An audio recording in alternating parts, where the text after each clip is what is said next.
Hey, what's going on, everybody? Welcome back to another episode of Dr. Homebrew.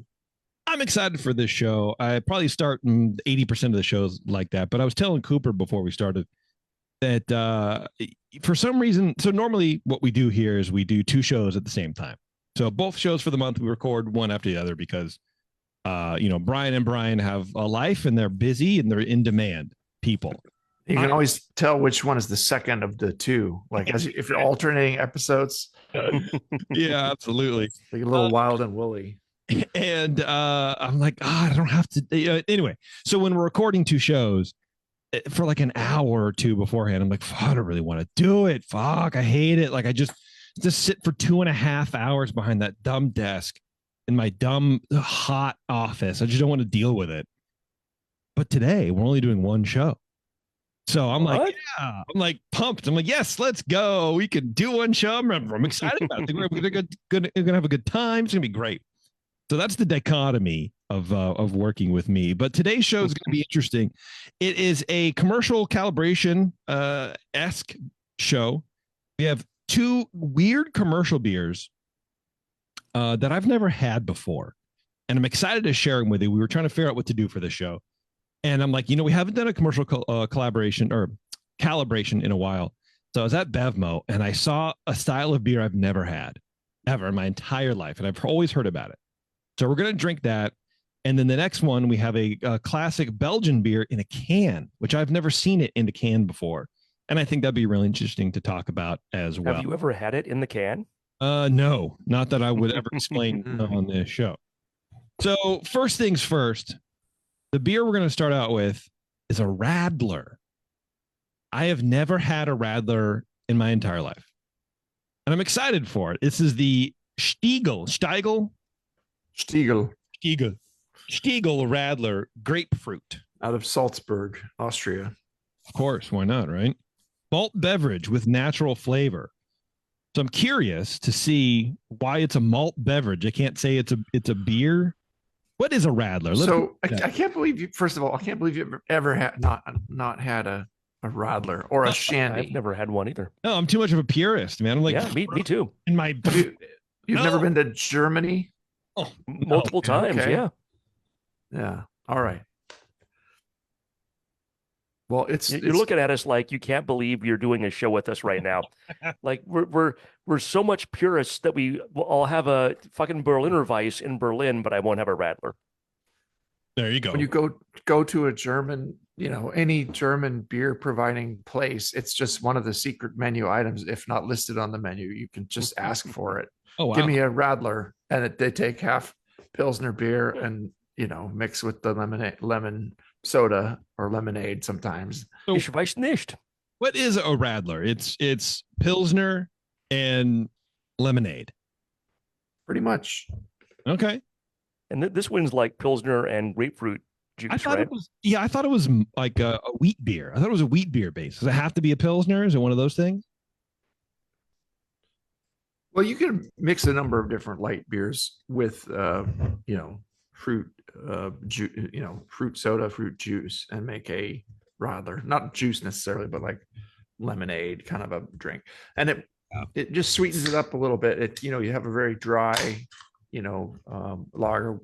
Some people really like just the addition of that, the fruitiness and the sweetness to the beer that doesn't have a lot of either on its own, and it makes it real easy to drink, but also to to drink a few of. If you're having a session and you want to have a few pints at the pub in the evening, you can pretty much go with as many of these as you can get away with. You can't drink them fast enough. This is 2.25% alcohol. I love that already. So it's half and half, right? It's 50% beer and 50% lemonade or grapefruit or whatever. I would imagine the citrus things, probably not orange juice, but I imagine those lighter citrus drinks were going to be probably a little bit better to make a Radler with. For sure. I poured this out and it was hazy. And my first thought was, wow, JP is going to love this because it's hazy and fruity. What's that sound like? It's the only hazy beer that's truly you can call juicy and not get slapped. Well, okay. Look, I've been drinking it already. I really like it. It tastes like grapefruit soda. It's not artificial. The web information claims that they use real grapefruit juice. Mm. So yeah, and they use I get a little pith like in the finish there. Yeah, yeah. For me, it's not even pith. It's like it's the, you have maybe an overripe grapefruit, or maybe not overripe, Mhm. but maybe one that hasn't had enough water, right? So like the skin is real thick, and a lot of time the little pods, I guess, for lack of a better term, the flesh in there is like you can pick one out, and it's like one little tiny bead that you squeeze. It's the taste of that. It's like the taste of the inside skin, if that makes sense. Makes total sense. Yeah. It's very refreshing for sure. I like the fruit is a natural flavor, and so yeah, they also mentioned that they used the Stiegel Goldbräu as the beer base for this, and I need to look that one up.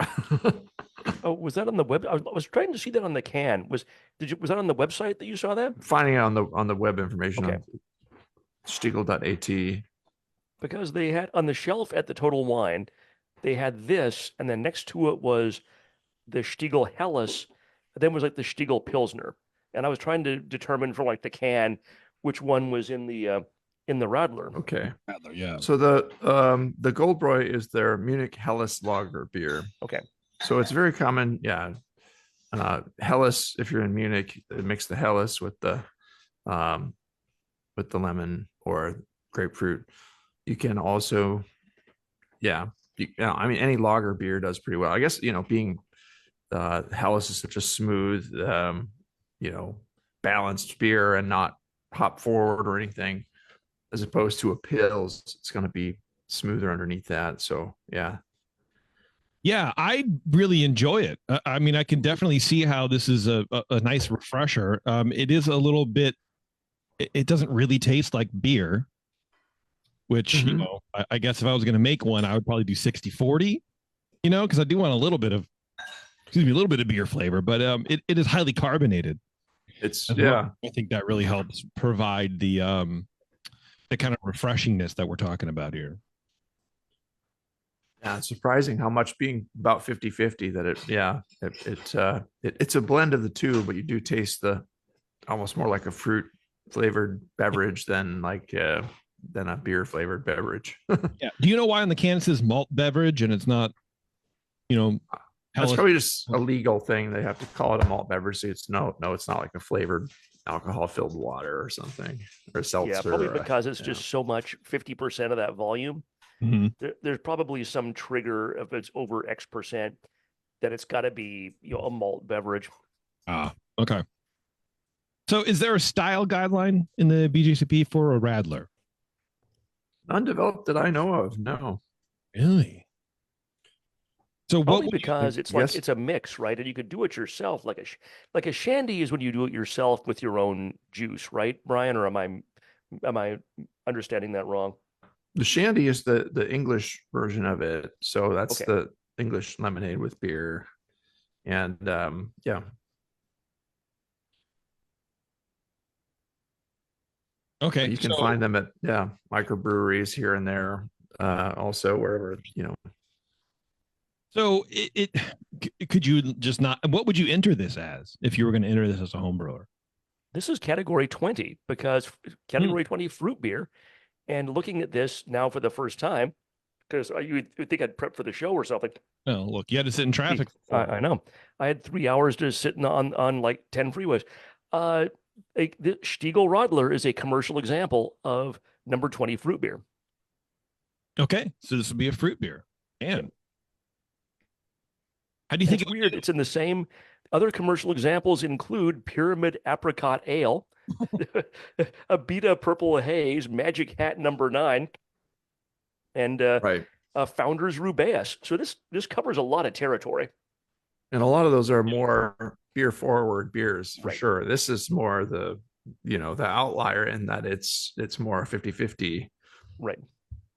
Well, let's judge it. I mean, let's talk about it as if let's do our commercial calibration thing. Do we think it hits those marks? I mean, for appearance, it's cloudy. Shouldn't be cloudy. Right. Should be appropriate to the can- base beer being presented. Which is a Munich Helles. So Right. Haze is generally undesirable. So, I might take a point off of this for being hazy. Okay. Very generous of you.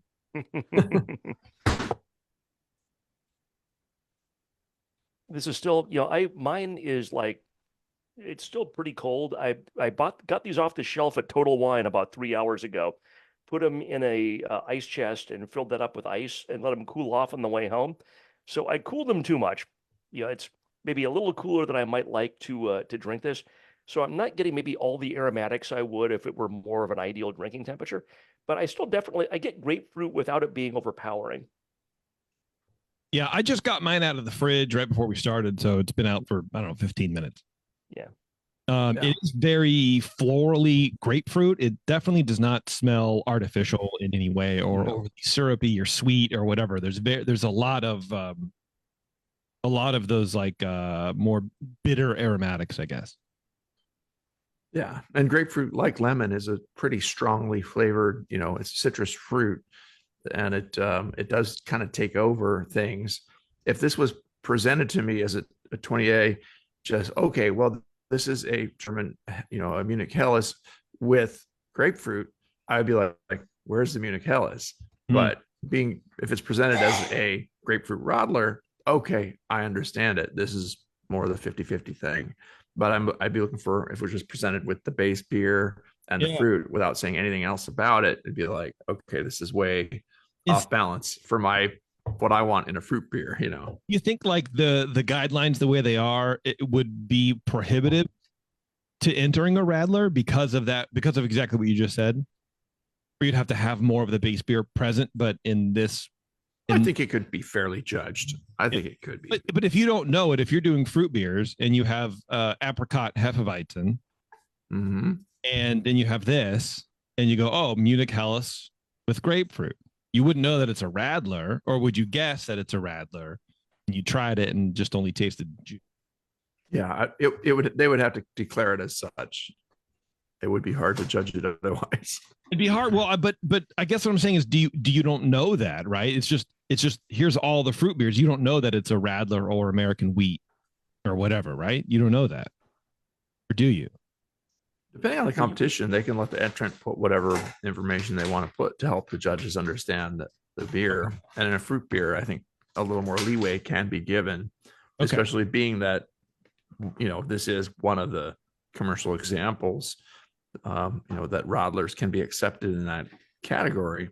It makes sense that they would allow an entrant to make those kind of comments and say, okay, judge this as a grapefruit Radler with whatever base style. I feel like I'm going to say it. I feel like that's an easy win. Yeah. I feel like it's an easy win because you can put any beer underneath here. There's really, you know what I mean? It's not, you want something not hoppy. You want something not offensive, light enough to have there's a little bit of body there, but not too much. Like, come on. Easy win. This is what I'm doing from now on. I'm pushing Radlers everywhere. Every competition. I think it's going to be difficult the thing of fruit and beer, it seems easy when someone does it right, but if they're not doing it right, it's not easy. I mean, picking the right, there's so many ways for fruit to clash with malt or with hops. This is a really good blend right here, but yeah, it could easily have gone some other direction. I feel like without ever having tasted the base beer, I would imagine this Munich Helles is relatively on the lighter side because it says it's Austria's largest private brewery. And I would imagine in order to get there, you need to be sort of middle of the road brewing, style wise, or at least flavor wise, right? You don't want something too malty. You don't want something too big. So I would imagine that would be the base beer is a little bit lighter on those things. Yeah. You know what's interesting is when you go on their website for Stiegl, and they say it's based on the Gold Brow, right? So they have ingredients: barley, malt, hops, and water. Okay, yeah, gosh. 2 out of 5 alcohol, 3 out of 5 aromatics, 3 out of 5 bitterness.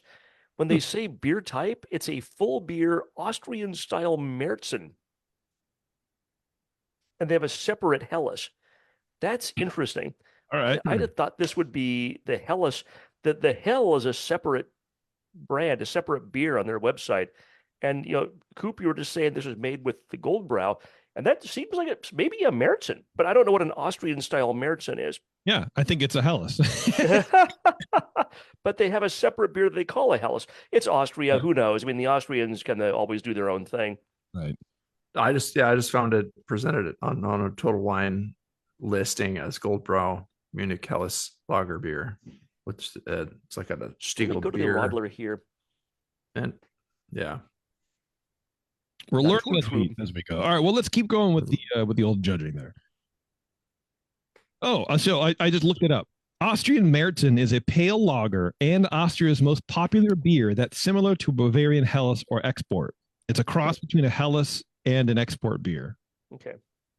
Okay. And when you go to the Stiegel, when you go to the Radler page on the Stiegel website, they say it's 40% Stiegel Goldbrow, 60% fruit soda. Fruit soda. Okay, so we're not even talking juice. It's straight up, and it Right. is sweet. I mean, there is It's like Squirt. I mean, Squirt's got artificial flavor, but Squirt's a grapefruit soda. And in a way, I can kind of imagine, like, if I poured some Squirt into some Helles, I'd get something like this. But yeah, they do claim this is naturally flavored. So Squirt might do the trick, but it's probably going to be more artificial tasting if you mix this with a Helles. It's good, but I doubt there's anything that they probably waved a grapefruit over like a vat of Squirt before they canned it. Yeah, I mean, you go to like Cost Plus and you get those, all natural Italian sodas, in the sweet top bottles. Probably one of those. Yeah, so that's also probably why the beer started at 5%, but when you add 60%, it takes it down to the 2.25 that they're claiming on the can. Okay. I find this to be really easily and smoothly drinkable. It's lighter. It's way lighter bodied than any beer you judge besides, but yeah, it's very effervescent too. It's just a Radler. Yeah. I've had lots of them. Yeah. It's new to me. I like it. I do you think the style could have a foothold here in America? Sure. I think it's got a place with the low alcohol and non-alcoholic options becoming more prevalent and more called for, and more variety in that space for sure. I think especially maybe to challenge hard seltzers. Mm-hmm. I mean, there's not obviously the alcohol in a hard like there is in a hard seltzer, but I saw the other day they have non-alcoholic hard seltzer. Jesus, you get White Claw NA. God, dude, and it was like called fruit $20 for a 12-pack. It was insane. Christ. Oh my God, dude, I love it. God bless those people. Yeah. Jeez. I asked my wife if she wanted something. I was like, "What's the point? What's the point? I'm just gonna drink some seltzer." Yeah, that's what it is. Yeah, it's weird. And I think competing with hard seltzer, I mean, a lot of times people drink hard seltzer because they'll say, "Oh, I don't like beer," and if you offer them like here's a Radler, it's beer with fruit juice, they're going to say, I don't like beer, and not drink it. So I'm not sure it's a real competitor for hard seltzer. Maybe I'm wrong. I'm not a marketing guy. I don't know shit about marketing, which is pretty obvious. It just seems like, I don't know. I'm not sure that would be an easy sell for most consumers in the U.S. I think you're right. I think what you would have to do is you would have to, pull the old, hey, you want to try something? Do you like fruit? Do you like fruit beer? Have you had a fruit beer? Try this. What do you think about this? Oh, this is called a Radler, and we make it here at the bar, and blah, blah, blah, blah. You got to do that. You got to push that kind of stuff. Well, okay. Well, what do we think? Overall impressions, we're gonna score this. Char was saying that this is listed as a classic example of a fruit beer. I noticed that it was in 2015, but not in the 2021 guidelines. Ooh. Oh, maybe that's what I'm looking at wrongly. I searched Radler just search that in the search box for the BJCP. Yeah. So that's what came up. So maybe it does. Okay. 11 years ago. Okay. Oops. Yeah. That's, God. That's an old one, which explains why they have things like Magic Hat and Pyramid Apricot Ale and so forth as commercial examples. Yeah, Pyramid. Yeah, they had a lot. Isn't even around. A lot more. Yeah, Pyramid's gone now. Yeah, like Saxer's gone, I think. So we're in 29A fruit beer in the 2021 guidelines, and it only has 21st Amendment watermelon, wheat, Anderson Valley Wow. Blood Orange Goes, Avery, Lilikoi Polo, Ballast Point Grapefruit Sculpin, Bell's Cherry Stout, and Founders Rubaeus. Still has that one. But yeah, more of the classic beer fruit blends with the balance. And in the overall impression, it's the first thing it says, a pleasant integration of fruit with beer, but still recognizable as beer. So Okay. I don't know that I'd enter it as this. It's almost like a mixed style beer, like a 34B maybe, but you're not mixing beer with beer, you're mixing beer with something else. So it's fruit soda. Then I guess I don't know. But that yeah, I don't know. Let's call Gordon. We'll ask him. I know, right? Get Jamil on the horn. Okay, well, let's judge it. What do we think? What do we think? According to style. It tastes like a Radler. It's very fresh tasting. It's very drinkable and very light and easy to quaff. And I've drank nearly 2/3 of this can already because it's just so easy to drink. And I'm not getting any buzz whatsoever. No, I'm just a little like full. if you drink 2/3 of it. 2/3 of a 20-ounce IPA, you're going to feel that. Oh yeah, you're dead, man. You're dead. I would go, I would give it a 38 or maybe even a 40. I do feel like it's a little on the sweet side for me. I don't drink soda though. Like if you drink soda, you wouldn't really, I think, in my opinion, care too much. But for me, I'm not used to that level of sweetness in a beer. I could land in a similar territory to you there. I honestly, I think I would prefer it a little bit better if it did have a little more of the body from the beer. If it was like a 50-50 blend. Yeah. Yeah, I'd like to see maybe more of a 50-50 blend. Okay. And have a little more beer character. Yeah, I'd say high 30s. Yeah. Well, let's talk to the people at Stiegel and maybe they'll fly us over there to, we'll taste different blends, consult with them and present a new product aimed for the American, target audience. And we'll tell them how to make their can really cool with lots of cartoons on it and stuff. Oh yeah. How to appeal to them and make and bully him into making one. Get all the Hayes Bros to jump on the Radler bandwagon. Oh yeah. Yeah, Stiegel's going to be listening. I'm sure they're listening to the show right now. Oh, I think I've heard this is how they start all their corporate meetings, is listening to our show. Dr. Homebrew is always, kicks off like the yearly management retreat at Stiegel, I'm sure. That's right. And they'll want to have us be their reps. Yeah, well, they fly out to Bohemian Grove, so. Okay, well, very good. Look, like I said, I've never had this before. I actually really like it. I always used to poo-poo these. Like, come on, what the hell are you talking about? But I know our friend Push went to Germany with his kids, years and years ago, and they were like 16, and he was like, "You're not going to have beer, but you can have a Radler." Yeah, it's cool. But but the story is this guy is a local legend in Diesenhofen, Germany. This guy Franz Kugler invented the Radler in June of 1922. And it might be an urban legend, we're not sure, but he was an innkeeper, and there was a bike trail, and biking was really big there in Munich, and these people would bike through the Alps, and from nearby Munich to this little town, and stop for a beer, right? So one day in June, there were 13,000 cyclists that went on their way to this place looking for a beer. But he quickly, became overloaded, and he had a little stroke of genius and decided to cut whatever Pilsner he had, which was running out. He had an overstock of lemon soda, and mixed it together, and everybody really enjoyed it. So, yeah, I love that. Doesn't Radler mean like cyclist or something like that? Radler is a cyclist. Yeah, there you go. Makes sense to me. I believe the story. Call me confirmed.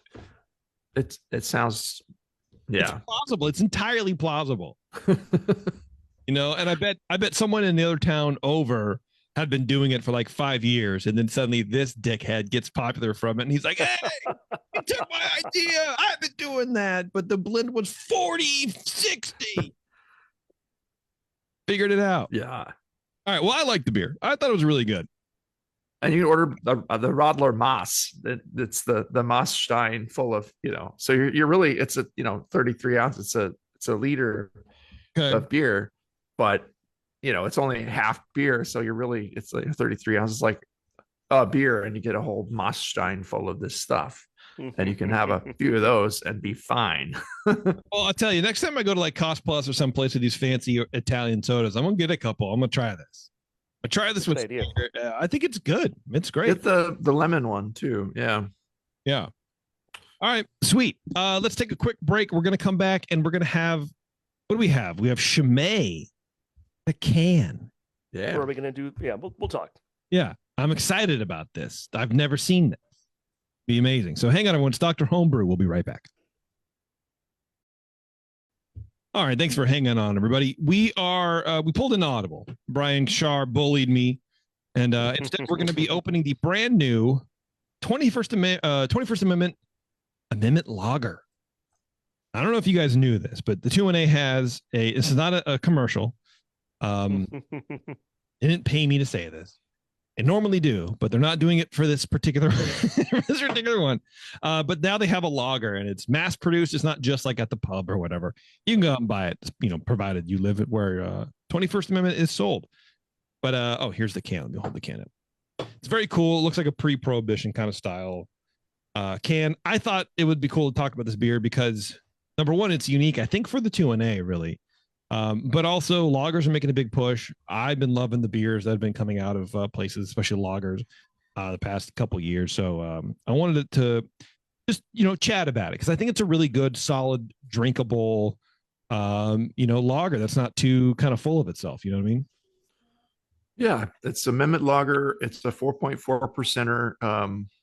We looked up the hops on it. It looks like it's bittered with Magnum, and it has Zots in there. So we were in between on the break. I was smelling. I got this kind of noble hop character to it, and not just a spiciness, but like a kind of a citrusiness in the like a lemony quality to it, like a little zinginess. I called it, not like an overt citrus like an American hop, but I'm looking at the aroma spider for Zaz pellets, and it does lean towards citrus, spicy, and pine, and a little floral, but yeah, mostly towards the spicy and the. So what's interesting about this beer is that it recently, and I think it was May of this year, May, this beer won gold at the World Beer Cup Awards for cream ale. What do you think of that? What do you think of that entry? Cream ale for this? I don't know. It's not an ale. It's very smooth. Look, man. Yeah, I guess, but I can't tell you how many shoes I've thrown at the stage, like GABF, where, for a session IPA, something will win and it's literally called like Mike's Pale Ale. Can't really, so names don't mean anything, I guess, but I don't know. As a cream ale, I don't know. What do you think? Does it fit the cream ale category, or what do you think about that? I'm not getting any real corn out of it. It's more of just a little sulfuriness in the background, not overt or harsh, but just but it plays right along with that style, which I really like. The like a lager. I don't know. I'm not getting the fruitiness that you expect from cream ale. Has that little bit of fruit, ale fermentation character to it, and this is just so clean. I'm just not getting the fruity even that low fruity fermentation you expect from a cream ale. Okay, I admittedly haven't had many, so I generally asking. I like this beer a lot. I think it's very good and very very refreshing, and it is. I think it maybe does lean a little more. I don't know, more noble with the bittering hops, like you're saying, and even some of the flavor. But I really enjoy it. I think it's a good beer, and everyone should be drinking it. To be honest with you, It's so clear and so light in color. Real good for this time of year for sure. But yeah, you just get a little light, little malt, little hop, and little sulfur. It's a real easy drinker. we went to Monterey a couple weekends ago, Monterey Bay Aquarium. And driving down, we stayed at this little inn or whatever. Not we've never done it before, but anyway, it doesn't matter. We stayed there. We're like, let's go to Safeway, let's get some food. We don't go anywhere. And I need to get some beer. So I'm looking around and I saw this beer from Alvarado Street called Monterey beer. And it's only sold, in that area. If you find it, get it. It's a lager. Fucking awesome. It's a very good, I guess, like pre-prohibition style lager. It's very a lot of body to it. It's great. It's an amazing lager. But I round the corner and there's this whole display of 2-1A lagers and like 12 packs. And I'm like, I text Sully. I'm like, I had to go all the way down to Monterey to find out that you sell 12 packs. I didn't see any up here. Pissed me off, man. But now, of course, you can get it, everywhere. But like, geez, it's just funny. I don't know. Made me laugh. So you had like a pallet of the lager to show up at your driveway like a couple days later? No. No. I will say one thing about Sully's. He does not give out. He does not do that. I think because so many people would just ask him for it. He's just clearly. Whatever. Yeah. I took a little bit of the lager and dumped it into my Radler to bring it more of that 50-50 that I wanted. Yeah. And it gives it a little more body. And yeah, it blends nicely in there. All right. Awesome, man. Awesome. But it's still not it's just a touch more beer like, but it's still not overt, but it's more that blend that I would want. Okay. Very cool. Well, anything else to say about the lager? We're just going to take a quick break and do the Chimay. This wasn't really like a thing for us to, dig into this beer. It was really just kind of a bullshit.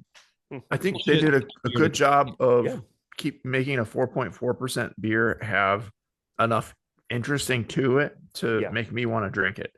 I'd much rather have this than a PBR any day, Yeah. Oh, I'd be really curious what yeast he used because, it's not fruity. There's that hint of sulfur. The malts, according to the website, are Carafoam and two-row.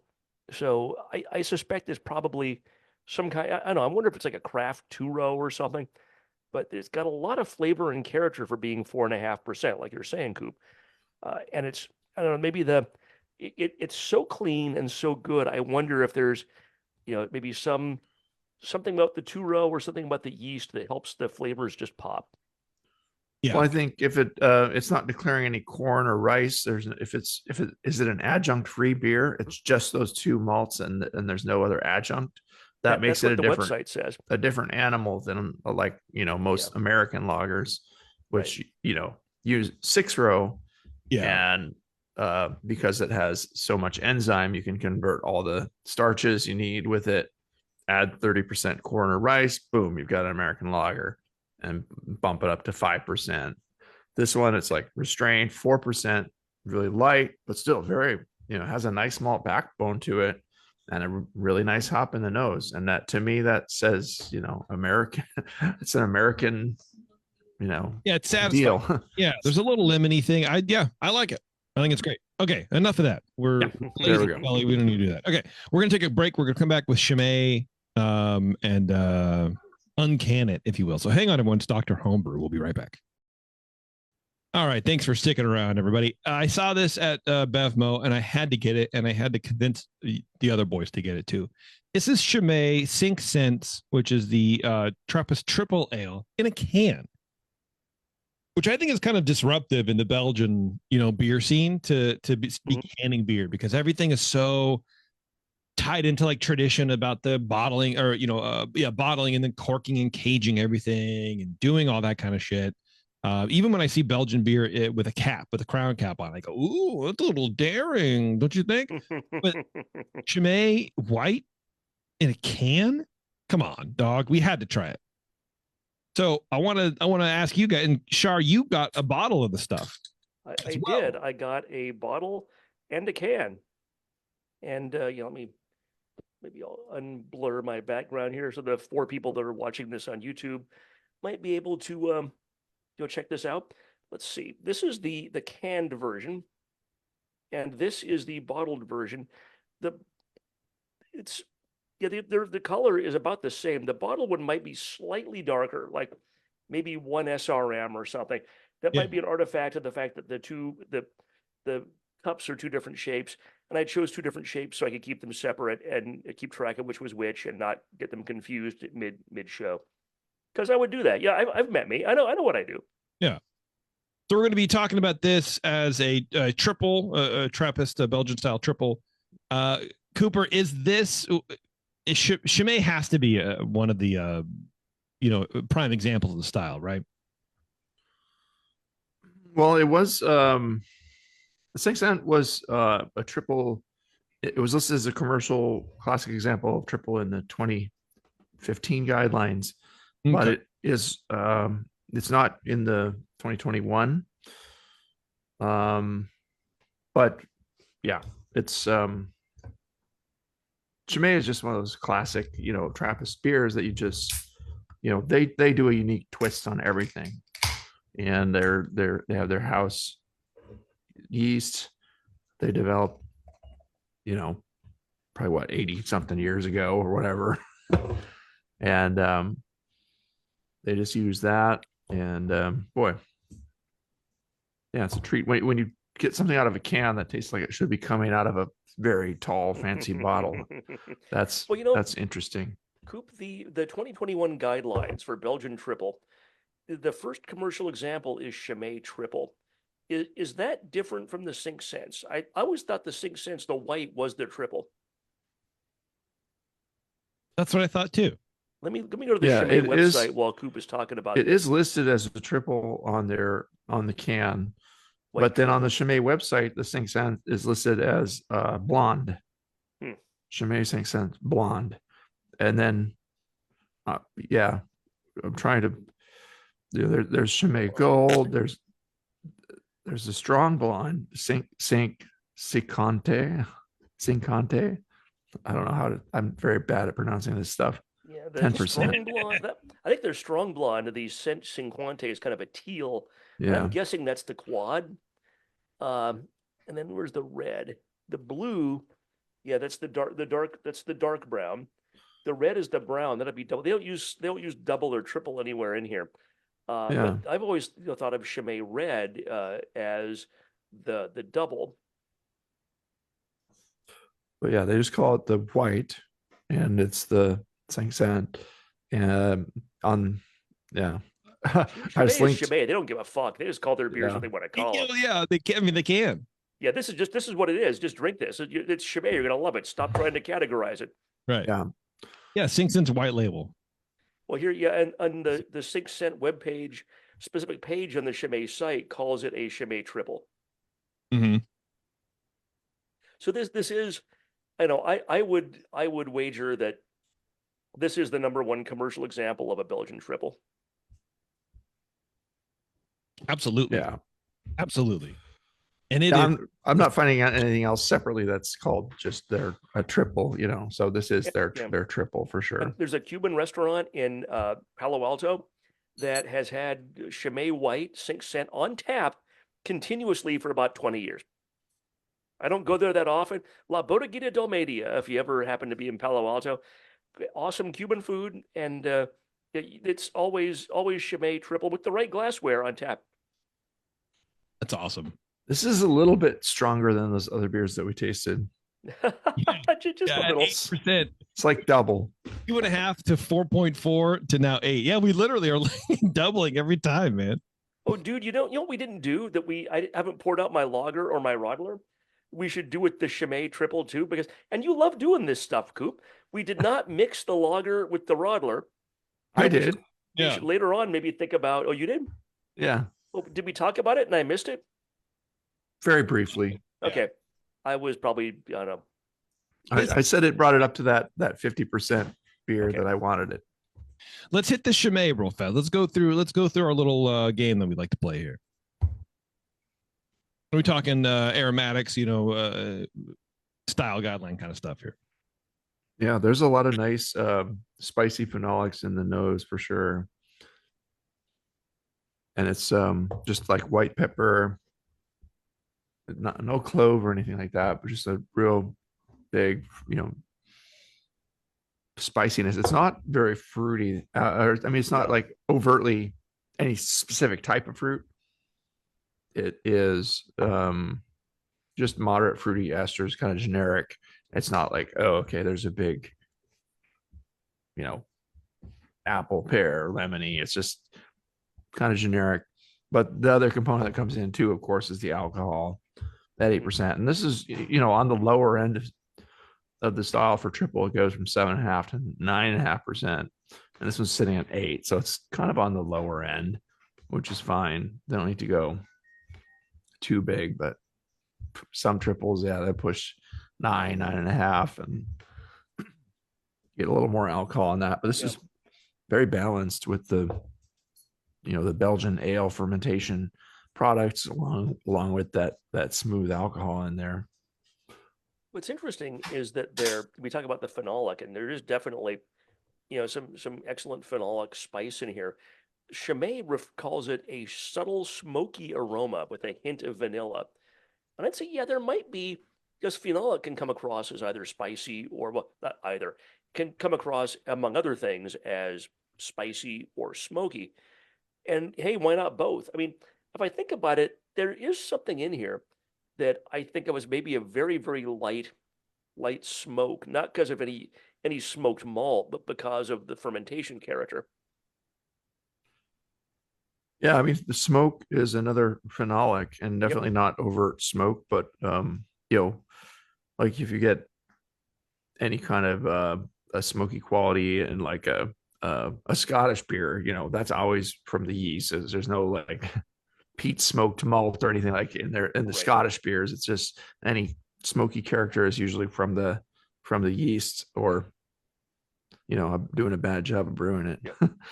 on the Chimay website, they have two choices, but for beer look, like appearance. One is cloudy, the other is limpid, and this beer is limpid.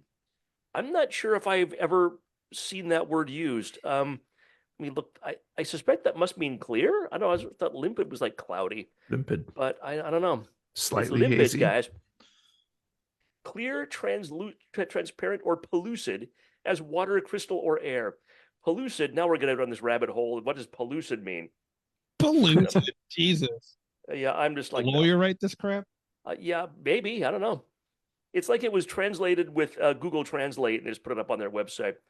It's called 5 Cents because it was bottled for the 500th anniversary of the Principality of Chimay in 1986, and 5 cents means 500. I love that. I like this a lot. It's got a lot of fermentation character without it being overboard.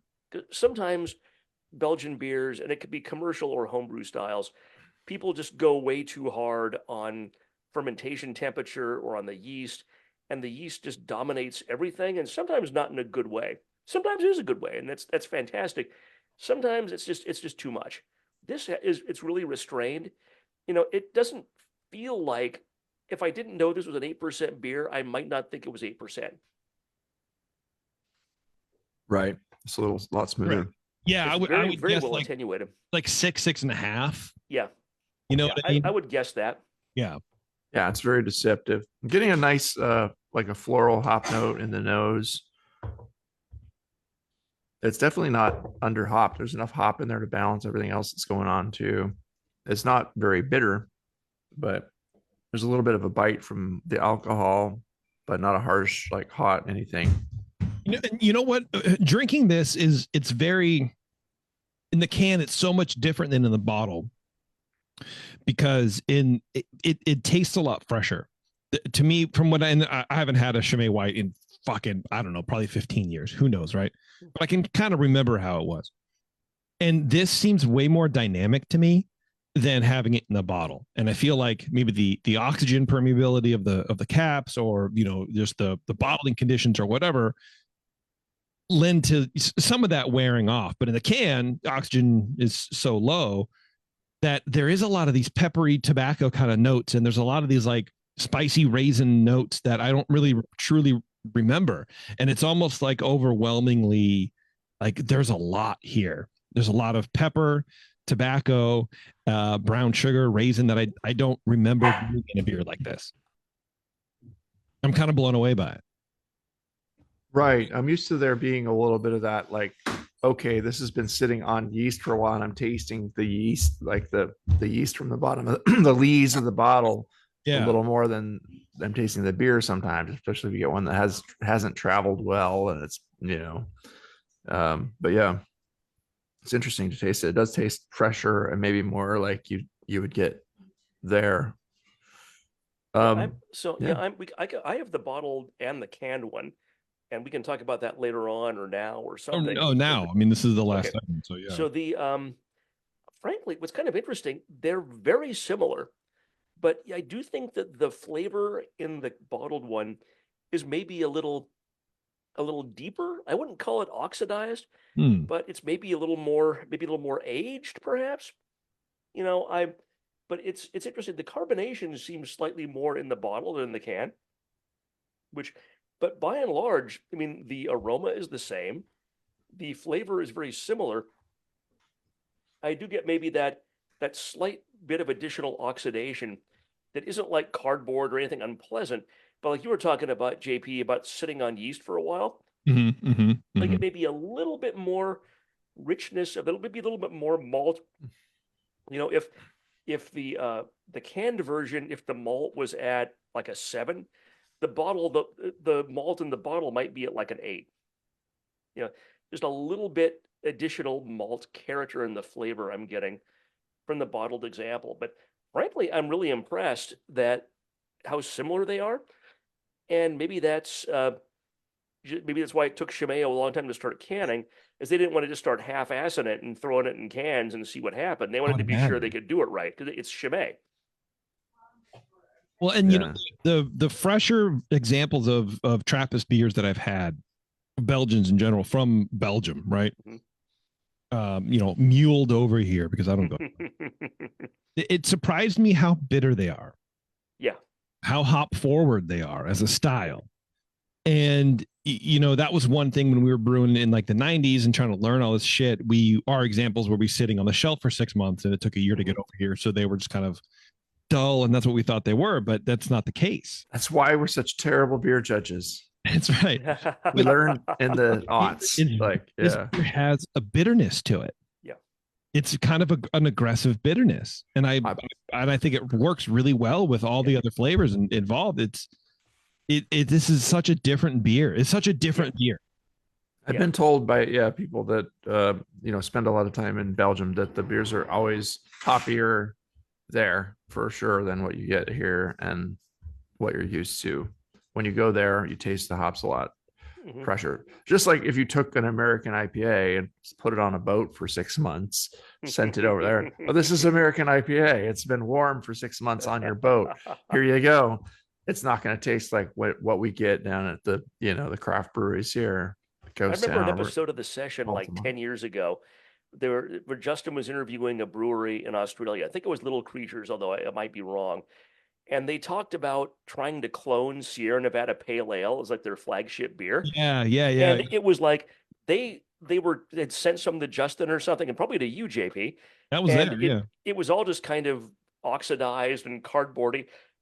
And it was the same as when Americans were trying to, like you were saying, Coop, when Americans were trying to clone European beer, and our only examples were all cardboardy and aged. They were trying to clone American beer, and their examples were all oxidized and cardboardy and aged. Here you go. Everyone's trying to clone each other's beer, but they don't even know what it tastes like. We've made it. It tastes exactly like this bottle that came here somehow. Exactly. Yeah. I don't know where this bottle came from or how it got to Perth, but damn it, it's 3 years old, and I'm going to make a beer that tastes just like it. So there's if you go on the Chimay website, and if you really want to get in the mood for drinking this beer, they have a playlist on Spotify that you can get into. It's called Chimay Triple. Good character is in my nature. Really? Chimay official. Yeah. They have a Chimay official Spotify. Off, dude. No, they don't. Do they really? Yes, they do. Yeah. Oh my God, I didn't click on this because I don't have Spotify, but now I have, and well, it's got some Rolling Stones, Janis Joplin, Taylor Swift, Bob Dylan, the Black Keys. Yeah.